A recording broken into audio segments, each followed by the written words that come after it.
Last week, I stood at my son-in-law's doorstep and asked, "What time is the funeral?" He didn't even look at me, just sipped his coffee and said, "She's long gone." I didn't cry, I didn't argue. I walked away and sent a single file to a reporter, one my daughter had recorded weeks before her death. Tomorrow, the whole country will know what she feared most, and when the will is opened, they'll all be there. Watch how it ends, and tell me where you're watching from. I want to know how far the truth will travel. The house was quiet, the kind of quiet that felt too deliberate, like the silence itself was hiding something. I stood in my living room, dressed in the only black suit I owned, brushing imaginary lint from the lapel. The lamp beside me flickered slightly as the cloudy afternoon dimmed the room. I had spent the last hour preparing to say goodbye to my daughter, Lara. Today was supposed to be her funeral. The phone rang just as I reached for my keys. I checked the screen. Nathan, her husband. My stomach twisted. I hadn't spoken to him in weeks, not since the terse message that Lara was sick and needed rest. "Nathan?" There was a pause. "She's long gone," he said. I blinked. "What does that mean? When is the service?" But there was no answer. The line went dead. I stared at the screen, then at the floor. "She's long gone." What kind of answer was that?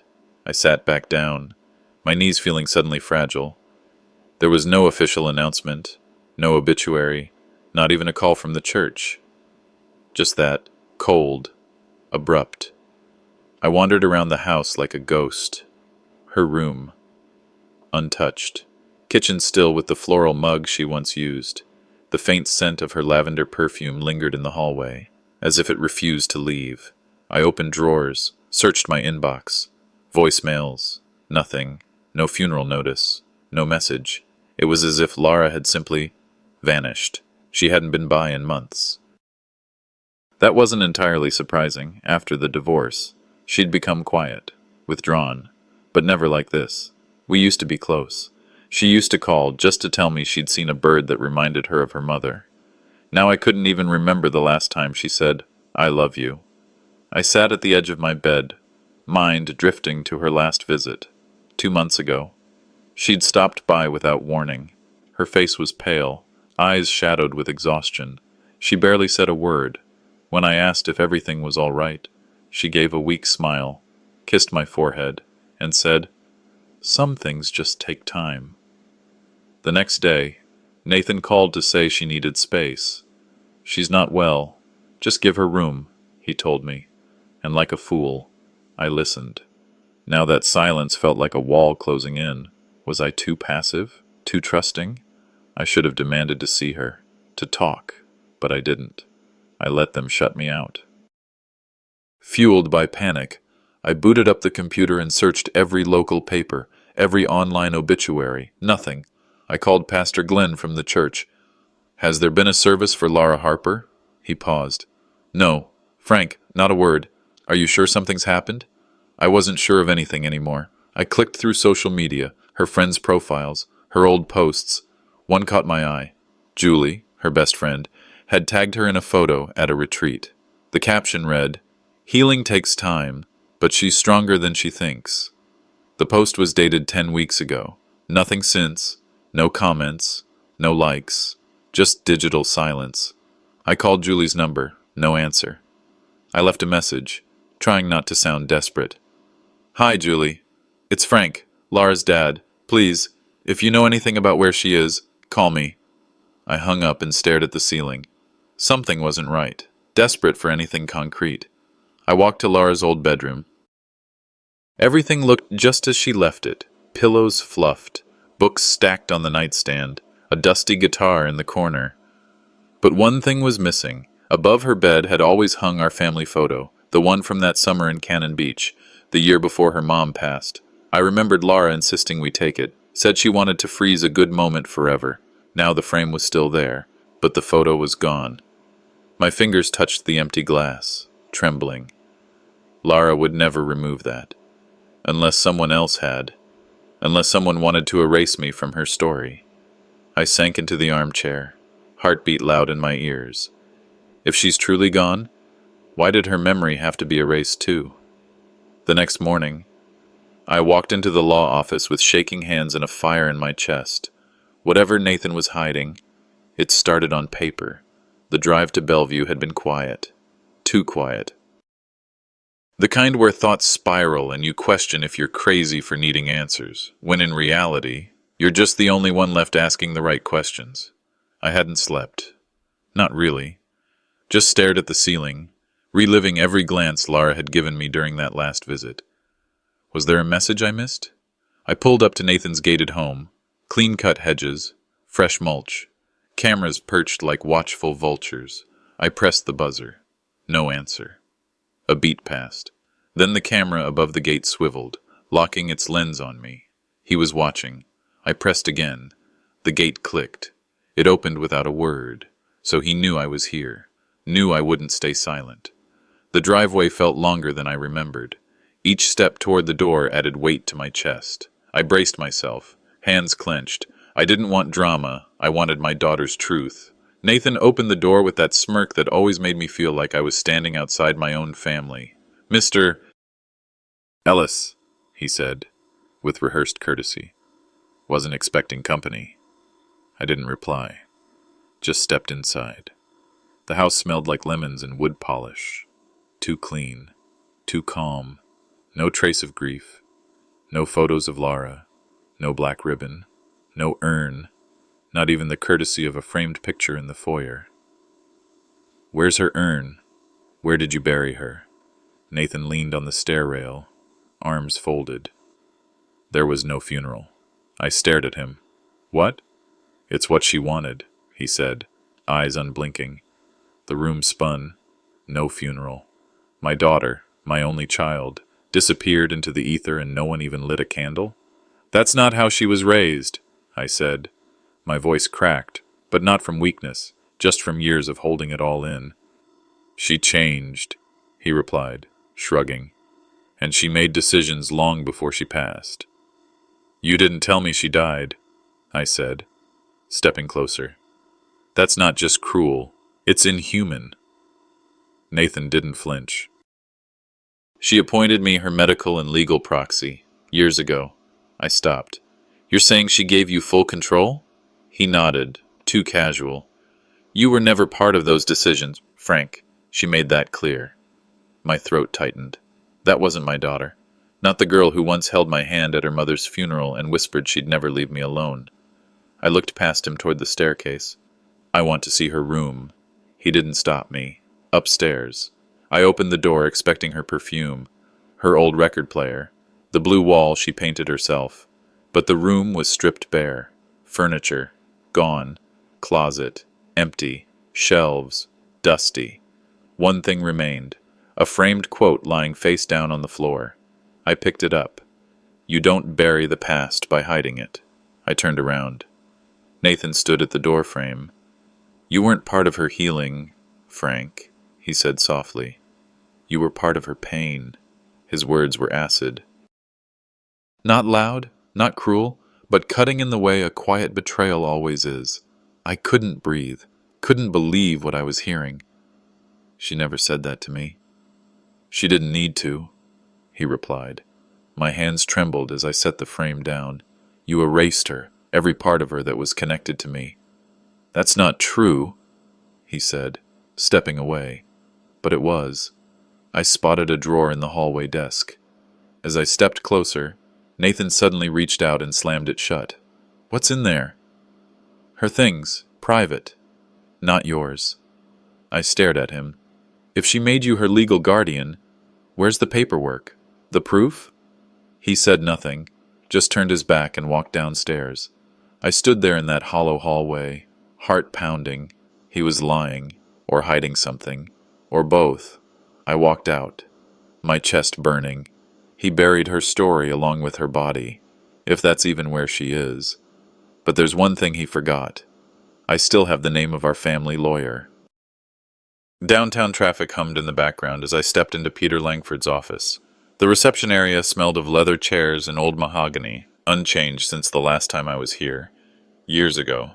Back then, Lara had been glowing in her wedding dress, and Peter was raising a toast at her reception. Now, the air between us felt heavier, laced with loss and unspoken questions. Peter rose from behind his desk. eyes softening the moment he saw me. "Frank, I wasn't sure I'd see you again after Lara's wedding." I nodded, gripping the chair before sitting down. "Neither did I. But here we are." He gave a polite smile, then tilted his head, concerned. "What brings you in today?" "I need to know if you handled anything for Lara. Anything recent, before she died." Peter's posture shifted slightly, hands folding together. "Let me check something," he said quietly, tapping away at his keyboard. A few seconds passed in silence, broken only by the soft clicking of keys and the dull thud in my chest. "6 months ago," he muttered. "She updated some documents, but it wasn't through me directly. It was filed under Nathan's contact. Looks like he facilitated everything." He turned the monitor toward me and opened a scanned document. It was Lara's signature, but what stood out was the clause I never expected to see. "All end-of-life medical and burial decisions shall be managed solely by Nathan Carlyle, in exclusion of Frank Ellis." My stomach twisted. "She said it was best to avoid emotional complications," Peter added gently. "Her words, not mine." That didn't sound like her. Lara had always sought connection, not avoidance. That kind of coldness. That was Nathan. I stared at the signature again, wondering what kind of pressure he had her under. Peter reached for a small file drawer beside his desk. "Actually, now that I think about it, she dropped off something here in person about a month before." He paused, pulling out a sealed manila envelope. It was thick, unmarked, except for one line written in her handwriting. "For executor use only." He hesitated. "I've never opened this. She said it was for when the time came." I leaned forward. "Then I guess it's time," with a slow tear across the envelope. Peter slid out the contents. Several papers inside, neatly clipped. The first document was a newly signed power of attorney, naming me, not Nathan. "She changed her mind," I whispered, barely able to speak through the lump in my throat. "She gave it back to me." Peter examined the seal, the notary stamp. "This is the most recent and legally binding one, signed and dated just 3 weeks before she passed." 3 weeks. The exact time Nathan had told me she was too ill to speak, let alone leave the house. "She walked in here on her own," Peter said, confirming the impossible. I sat back, dazed. Everything Nathan told me, the calls, the cold dismissal, the lie about her funeral, it was built on a foundation of silence. Silence he created. Peter placed a comforting hand on the edge of the desk. "This changes everything, Frank. You have every right to contest how her affairs were handled." I nodded slowly. "He buried her without me, but he won't bury the truth." Peter pulled a legal pad toward him. "Then we start here. We draft a formal inquiry. This paper alone gives us grounds to question the decisions made." As he wrote, the fire in my chest rose. For weeks, I'd felt powerless. But now, I had something real, something solid. Proof that Lara wanted me involved, that she trusted me, even in the end. Peter was halfway through the letter when my phone buzzed. Unknown number. I hesitated, then answered. "Hello?" A soft female voice came through, low, uncertain, but urgent. "I knew you'd find the file. She told me you would." My heart stopped. "Who is this?" "Someone Nathan didn't want you to talk to." The line went dead. The cafe sat tucked into a shaded corner across from Green Lake Park, its windows fogged slightly by the spring chill outside. I spotted her instantly, alone, tucked into a booth at the back, a scarf wrapped tight around her neck despite the indoor warmth, sunglasses resting too comfortably on her face for the dim light inside. Her posture was guarded, but she looked like she hadn't come to waste time. "You're Frank," she said as I slid into the seat opposite her. "And you're the voice from yesterday," I replied, more accusation than greeting. She didn't flinch. "Melinda Ray. I was Lara's nurse." That name meant nothing to me, but the words Lara's nurse caught in my chest. "I didn't meet you at the service." She didn't blink. Because I wasn't supposed to exist. The waitress approached. I ordered coffee out of habit. Melinda waved her away. She hired me privately, she said as soon as the waitress walked off. Her husband didn't want me involved, but she insisted, said she needed someone she could trust. Off the books. Trust? I echoed. My daughter trusted you. She did, she said. But she was also afraid. And she had reason to be. I didn't know whether to lean in or walk out. I settled for stillness. She knew she didn't have much time, Melinda continued, but her mind was clear. Frank. She wasn't mentally gone, not like he told people, the things he said to you, that she was unconscious, barely functioning, all lies. I wanted to believe her. I needed to. Can you prove that? Melinda reached into her purse and slid a small flash drive across the table. She recorded herself the last week. Video diaries. I saved them to my laptop before her phone was wiped. I was scared they'd vanish otherwise. I stared at the tiny device, hands flat on the table. You're sure it's her? You'll hear her voice, she said softly. You'll see her face. She talks about you. That's when my heart started pounding. Melinda leaned back. She was tormented, Frank, guilt over how long she'd stayed silent. She said she kept meaning to fix things with you, to explain, but Nathan always got there first, always framed the narrative. Like with the power of attorney, I murmured, half to myself. Melinda's eyes narrowed. You found it? I nodded once. She told me she changed it, Melinda said. I saw her take the envelope to a law office, told me she finally had the courage. I felt the fire rekindle in my gut, rage, sadness, everything twisted into one unbearable knot. He made me think I didn't matter, that she didn't want me. She wanted you, Melinda said firmly. In fact, there's more. She pulled out a manila folder and flipped it open. A printed scan of a neurology report stared up at me, dated just a month before Lara's death. No cognitive decline, I read aloud, stunned. She had it done to prove she was of sound mind, that she was still capable of making her own decisions, but Nathan never submitted it with the court when he started handling her affairs. Instead, he submitted an outdated psychiatric evaluation from 2 years prior, when she was having panic attacks after the divorce. My voice came out hollow. He erased her clarity, made everyone believe she was slipping. Melinda's voice sharpened. It wasn't enough to bury her. He buried her truth, too. I ran my hand over my mouth, trying to keep from swearing in the middle of the cafe. Why didn't you come forward sooner? I tried, she said quietly, but no one listens to a hospice nurse with no official ties. I was shut out. I sat back. Until now, she nodded. Then came the kicker. There's one more thing, she said. The night before she was sedated, she made a call, not to you, to her best friend, Miriam. I stiffened. I haven't heard from Miriam in years. She left a voicemail. I overheard it just before the final meds kicked in. It started, If anything happens to me, Nathan must not... She paused. Then the phone was yanked away. She never finished? No, and by morning, the voicemail was gone. You memorized it? I wrote it down, Cecilia, she said. But the words are only half the story. It was the fear in her voice that never left me. I sat in silence. The coffee in front of me had gone cold. You said he's dangerous. He's connected, she said. He has influence in legal circles, friends in finance. If he realizes you're challenging his version of events, he'll come after whatever you care about. I shook my head. I've already lost my daughter. I don't plan to lose her truth.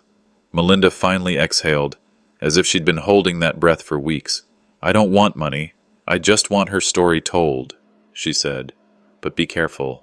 Frank, he plays a long game. I stood up, sliding the flash drive into my pocket. So do I. As I stepped outside, a gust of wind swept through Green Lake Park, carrying the scent of damp pine and freshly turned soil. I pulled my coat tighter, unsure if the chill came from the weather or the revelations. My phone buzzed. Unknown number. One new message. I opened it. I was Lara's best friend. I've been waiting for someone to ask about that call. I'm ready to talk. I stood outside her apartment building for a long moment, gripping the steering wheel with both hands. The message still echoed in my head. I was Lara's best friend. I've been waiting for someone to ask about that call. My knuckles were white, the weight of it all pressing on my chest like wet cement. The sky had dimmed into a soft gray, Seattle's evening drizzle painting shadows on my windshield. I buzzed up. A voice answered, low but firm. Come up, second floor, apartment 2C. I climbed the stairs slowly, my knees stiff, not from age but from the burden of what I feared I'd learn. The door opened before I even knocked. Miriam stood there, her hair silver, her eyes tired but sharp, as if she hadn't slept a full night since Lara passed. Frank, she said, I hoped it would be you. We sat in silence for a while in her living room, the only sound coming from the ticking of an old wall clock and the occasional car passing outside. There were photos of Lara on the shelves, smiling, carefree, younger. One photo showed the two of them at some beach, arms around each other, wind in their hair. I couldn't remember the last time Lara had smiled like that with me. I want to start by saying this, Miriam said finally, her voice careful. Lara loved you, even when she felt far away, even when Nathan tried to convince her otherwise. She never stopped loving you. I looked down at my hands, now trembling on my knees. Then why didn't she call me?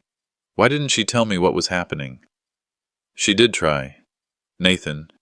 He isolated her, monitored everything, her phone, her email. Even when she wrote letters, she said she wasn't sure they'd ever reach you. I looked up sharply. Letters? She never mailed them. I don't know what happened to them, but she told me she wrote you dozens of times, just in case. I felt like I'd swallowed a stone. I had no idea. Miriam walked over to a drawer and pulled out a small, battered smartphone. This used to be my backup phone. I had an app that automatically saved voicemail messages. It was a relic from years ago. I'd forgotten all about it until recently. She tapped the screen and scrolled for a moment, then held it out to me. You need to hear this. I pressed the phone to my ear. The audio was scratchy, but unmistakable. Lara's voice. If you hear this and I'm not here, tell my father I never agreed to what Nathan did. The will, the medication, none of it. He says it's to keep me calm. But it only makes me feel like I'm vanishing. He wants control, but I want the truth to live. Her voice cracked. Dad, I'm sorry. I wish I had more time. I wish I could tell you this face to face. I couldn't breathe. My throat closed around the scream that rose from my chest. I handed the phone back, my fingers shaking, my heart thudding like a war drum. Miriam didn't say anything. She simply let me sit there in the storm of my grief. I failed her, I whispered. No, Miriam replied gently. You're here now, and you're listening. That's more than most ever did. I leaned forward, my elbows on my knees, trying to steady myself. She sounded so lucid, so clear, I said. Nathan said she was declining, that she was too far gone to make decisions. She wasn't, Miriam said. At least not until the very end. She fought, quietly, but fiercely. She walked to her filing cabinet and opened the bottom drawer. From it, she pulled out a manila folder and handed it to me. Before she passed, she asked me to keep this safe. She said it might be dangerous if Nathan found it. Inside was a series of bank statements. Lara's name was on all of them, not the joint account she shared with Nathan. This was something else, something hidden. She opened a private account, Miriam explained. 3 months before she died, she didn't want Nathan to know. My eyes scanned the last 3 transfers. Each was made out to the same person, Caroline Foster. The notes were brief. For Dad, if I can't say goodbye myself. I looked up, stunned. Caroline? Who is she? Lara's former paralegal, Miriam said. They kept in touch long after Lara left her job. Lara trusted her. She said Caroline was the only person left who could help finish what she started. Where is she now? Miriam's expression darkened. No one's heard from her since March. That was nearly 6 weeks ago. She disappeared? I asked. She stopped answering calls. Her apartment's been empty. Mail piling up. A deep, unsettling silence followed. I closed the folder and held it to my chest. Nathan's done more than lie. He's buried her, her voice, her truth, everything. She knew he would try, Miriam said. That's why she left pieces behind. I sat there in the stillness, feeling Lara's voice still vibrating in my bones. Miriam reached into her drawer one final time. There's one more thing. She handed me a sealed envelope, my name written in Lara's handwriting. I opened it with shaking fingers. Inside was a notarized letter granting me full access to her private account. And at the bottom, in her final line, she wrote, "If you're reading this, Dad, I didn't die peacefully, but I died knowing you'd find the truth." I couldn't speak. I couldn't move. Miriam placed a hand on my shoulder. She didn't leave without a fight. Frank, she just ran out of time. And as I looked down at the folder in my lap, I knew this was no longer a quiet investigation. It was a war. The credit union was quieter than I expected for a Thursday afternoon. The air smelled faintly of disinfectant and printer toner, the kind of sterile atmosphere where secrets could be locked away without anyone noticing. I stepped up to the counter, Lara's notarized letter clutched in my hand like it was the last piece of her she'd given me. The teller, a woman in her 40s with sharp eyes behind gold-rimmed glasses, read the document twice before looking up at me. "Give me a moment, Mr.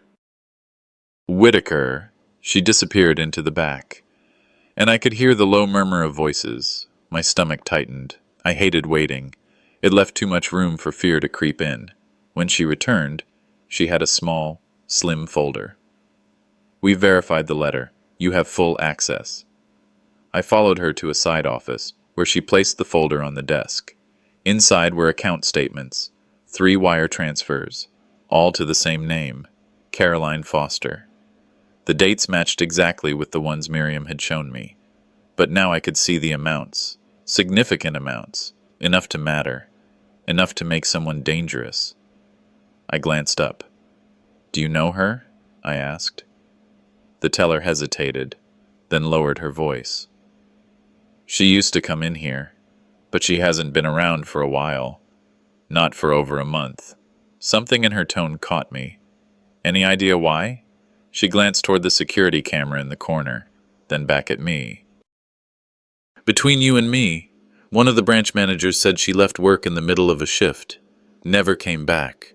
They filed a missing person report. No foul play suspected, but it's strange." Strange. That was one word for it. Another word might be connected. 2 women tied to Lara's legal affairs, both silenced in different ways. My jaw clenched. I thanked her and stepped outside, the damp Seattle air clinging to my face. As I started the car, I unfolded the last page of the account file again. At the bottom, next to Caroline's signature, there was a secondary contact address. Not a home. A storage facility in Ballard. I called Miriam while driving. She picked up on the second ring. "She had a storage unit," I said without preamble. Miriam was quiet for a beat. "Frank, be careful. If she's missing, that unit could be, well, it might have what someone doesn't want found. Then we'd better get to it before they do." The storage facility sat between an auto repair shop and a run-down diner, its rows of metal doors stretching back into the shadows. The clerk, a tall man with thinning hair, checked the computer and confirmed Caroline's name. "Paid for a full year in advance," he said. "Hasn't been here in months." I slid Lara's bank transfer envelope across the counter. The small brass key taped to the inside fit the unit number on file. My hands felt heavier as I walked down the corridor. When I rolled up the door, the air inside was stale, tinged with dust and the faint chemical smell of old paper. Stacks of file boxes lined the walls, each labeled in neat handwriting. I recognized Lara's name on more than one. I knelt beside the nearest box and opened it. Inside were printed emails, notarized affidavits, and journal entries, Lara's words in black ink, her voice preserved on paper, One sheet stood out, folded around a USB flash drive in a red envelope marked, "Give to my father only." My fingers tightened on it. Another folder, thicker than the rest, was labeled Trust 2, signed under duress. Inside was a note in Caroline's handwriting. Witnessed by me. Video backup exists. I sat down on a folding chair left against the wall and opened one of Laura's journal entries at random. My voice shook as I read aloud. Nathan said if I didn't sign, he'd make sure Dad never sees me again. Said he'd move me somewhere with better care, someplace with no phones. Caroline tried to stop him. That's when he threatened her too. The words burned into me. I could almost hear Laura's voice trembling as she wrote them. I slipped the flash drive into my jacket pocket, packed the most important folders into a banker's box, and wheeled it out to my car, sitting in the driver's seat. I pulled out my laptop and plugged the drive in. The device light blinked once, twice. Then an error message popped up. Corrupted file. Cannot open. I slammed my hand against the steering wheel. Damn it! Then I noticed something. A small white sticker on the bottom of the drive, almost hidden under the casing. In faded handwriting. Backed up, Caroline, SD card duplicate. The relief was mixed with dread. If the duplicate still existed, it might be the single most dangerous thing in my possession, or in anyone's. And if Nathan knew it existed, he'd never stop until he had it. Caroline's apartment was small, studio-style, tucked into a weathered complex in suburban Oregon. I parked outside just past 9 a.m., clutching the note Miriam had given me along with the key Caroline had once left attached to the bank documents. The door creaked open under my hand. It was unlocked. The first thing I noticed was the silence. No sound of music, no fan, no television, just the low hum of a refrigerator in the kitchenette and a half-finished cup of coffee sitting on the counter. Cold to the touch. A jacket still hung on the back of a chair. Her laptop sat on the table, closed but not powered off. The mail on the floor was stacked in disarray. I picked it up and rifled through. Bank statements, unpaid utility bills, a few job applications, some filled, some blank. She had been trying to rebuild something. I moved toward the wastebasket. Inside, among crumpled receipts and snack wrappers, a torn slip of paper caught my eye. The handwriting was rushed, jagged. Meeting him tonight. Says he can protect everything. Hope this isn't a mistake. I felt my throat tighten. Hope this isn't a mistake. It was... The cafe was only 15 minutes away. Caroline had worked part-time at Romer's, a quiet little shop near a community college. The manager, a tired-looking man in his 40s named Trent, met my eyes with visible unease when I introduced myself. She didn't come in for her last couple shifts, he said, drying a mug with slow, circular motions. No call, no message. That's not like her. Any idea where she might have gone? He shook his head. No, but the night before she vanished, she left in a rush, looked over her shoulder like someone was tailing her. I leaned forward. Do you have security cameras? Trent hesitated. We do, but I'm not supposed to hand anything over without a warrant. I slid a folded 100 across the counter. He looked at it, then at me, and sighed. 5 minutes later, I was watching grainy black and white footage on his back office monitor. There she was, Caroline, in her gray coat, exiting through the back alley after her shift. She paused under the exit light. Then a man appeared. Tall, dark coat, narrow face. He spoke to her briefly. She shook her head. He stepped closer. She froze, nodded once, then walked with him around the corner. My blood chilled. I asked for a copy. Trent handed me a USB stick without a word. I called Marta. She was one of the few people left I could trust, an old paralegal who once worked with my wife and now freelanced on tough estate cases. We met that afternoon at her cramped home office surrounded by legal binders and the faint smell of peppermint tea. I plugged in the USB and showed her the video. Wait, she said, leaning forward. Go back. I rewound a few seconds. Her eyes narrowed. That man, I know him. She tapped the screen. Gideon Blake. Who is he? Used to work at my old firm. Fixer for people with money and messes. He cleans up, quietly, and he's not the type you find on LinkedIn. My gut twisted. You think he's working for Nathan? She didn't answer. She didn't have to. The flash drive from Caroline's storage unit had a list of her bank activity. I dug deeper into it that night. One transaction stood out. An ATM withdrawal made 2 nights ago in downtown Portland, near an abandoned courthouse. It was the last known activity from her account. I drove there. The streets were grimy, the buildings tagged with graffiti, most of them boarded up. I circled until I found the ATM. I parked nearby and approached slowly, eyes scanning. The invitation came by courier, thick cardstock, embossed lettering. Family meeting, it read, signed by Charles's assistant. A peace offering, not likely. Still, I went. The Thomas estate loomed under a gray sky. Inside, the staff barely looked at me. The main hall had changed. Laura's portrait was gone. In its place, the Thomas Capital Partners logo. My chest tightened. Charles stood at the head of the table, Natalie beside him, and Gideon leaning back with folded arms.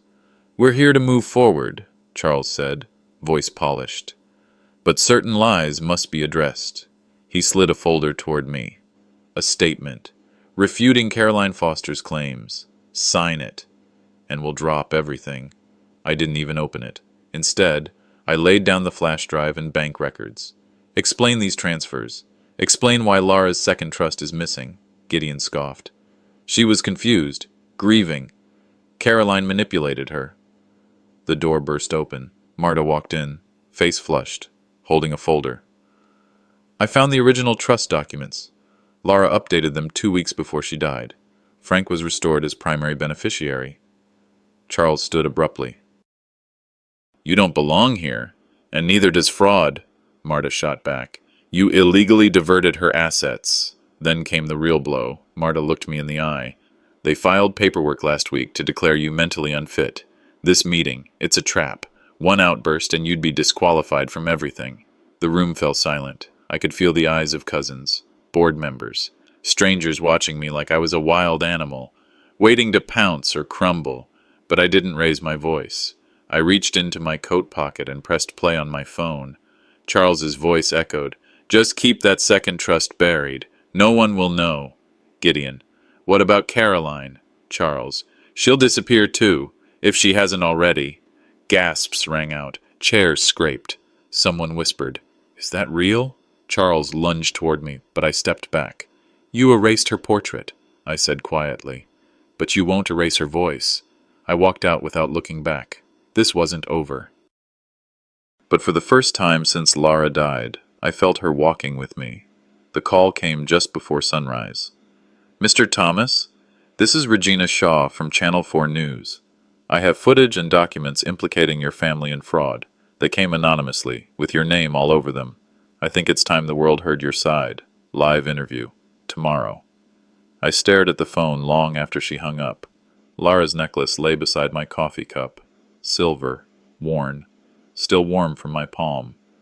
I closed my eyes, whispered to her photo, "You wanted truth. Let's give them all of it." The next morning, under the cold lights of the news studio, Regina didn't waste time.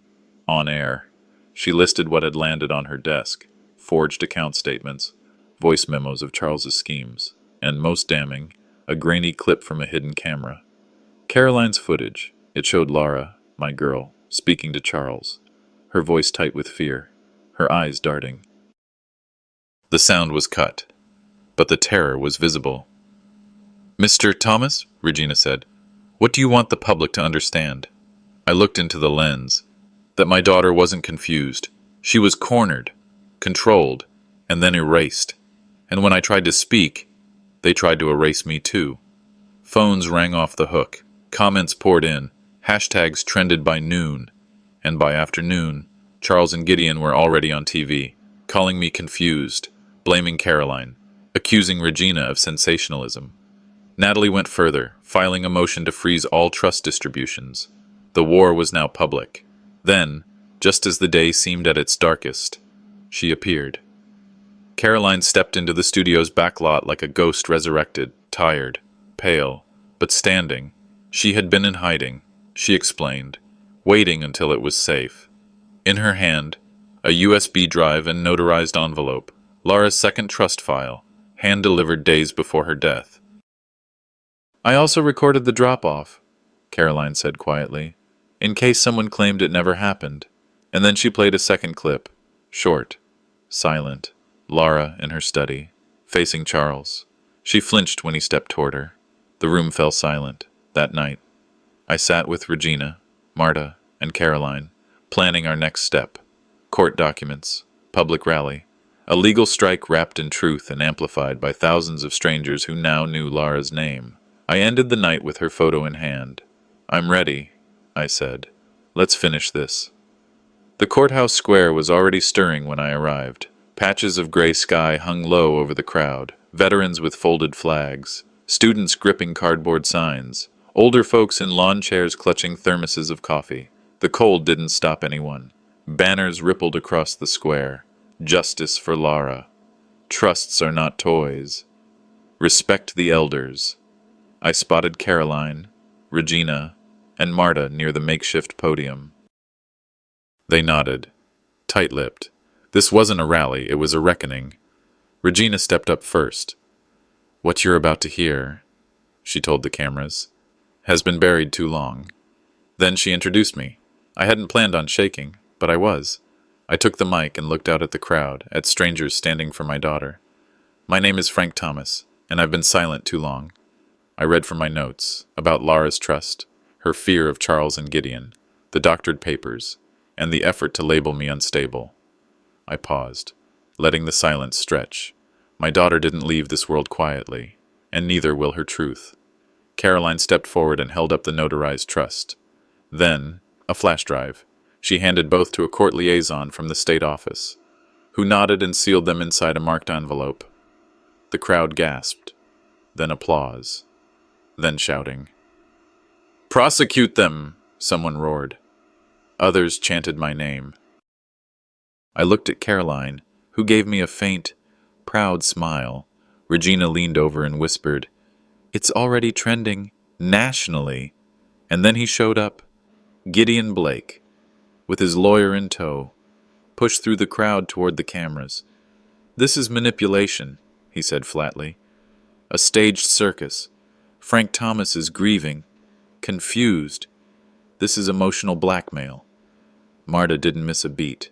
She stepped to the mic. "If you truly believe that, Gideon, why try to erase Laura's name from court records last year?" A hush. Then came the unexpected. A clerk appeared, escorted by security. He handed a sealed envelope to the court liaison and whispered something in his ear. The liaison stepped forward. "This is a signed letter from Judge Halley, dated last year. She confirms Laura Thomas personally filed the original trust. She asked it be kept confidential until after her passing." The square went still. No yelling, just the kind of silence that cuts. I didn't have words left in me. Caroline put her arm around me and whispered, "She would have stood right here." Then the chant began, "For Laura, for Laura." I gripped the mic one last time. "Thank you," I said. Nothing more. I didn't need to. Behind us, Charles was nowhere to be seen. I woke up to my phone vibrating off the nightstand. Regina's voice cracked through the static. "Frank, you're trending nationally. Every outlet's picked it up." Caroline stood in the hallway, holding her phone like it might explode. CNN posted the rally footage. "Look." She tapped play. My voice trembled on screen as I held up Laura's trust before the crowd. The comment section was a wildfire of support and outrage. Across the bottom of the screen, "Trust war exposes generational fraud." I barely had time to process it when another call came in, this time from a New York station. They were running a live panel. A retired probate judge and a trust litigation expert were dissecting the documents we'd turned over. Laura's trust was real, the signatures authentic. And yes, what the family did could very well be criminal. For a brief moment, I just sat there, stunned, vindicated, but still waiting for the other shoe to drop. And drop it did. That afternoon, Charles leaked a grainy video. It showed me and Laura years ago, arguing about money, no context, just shouting. Online trolls pounced, calling me unstable, but Caroline moved faster. She uploaded the full clip, which ended with Laura wrapping her arms around me, saying, You're the only person I trust, Marta called, voice calm as ever. Let them play dirty. We stick to the truth. But Caroline wasn't done. That night, when she thought no one was watching, I saw her slip into the den with her laptop and an old notepad. I followed quietly. Through the cracked door, I heard her speak softly into her phone. Yes, I want to report suspected estate fraud. My name is... She paused. Actually, just keep this anonymous, but you need to look into Charles Thomas and Gideon Blake. Trust documents. Tax evasion. I have evidence.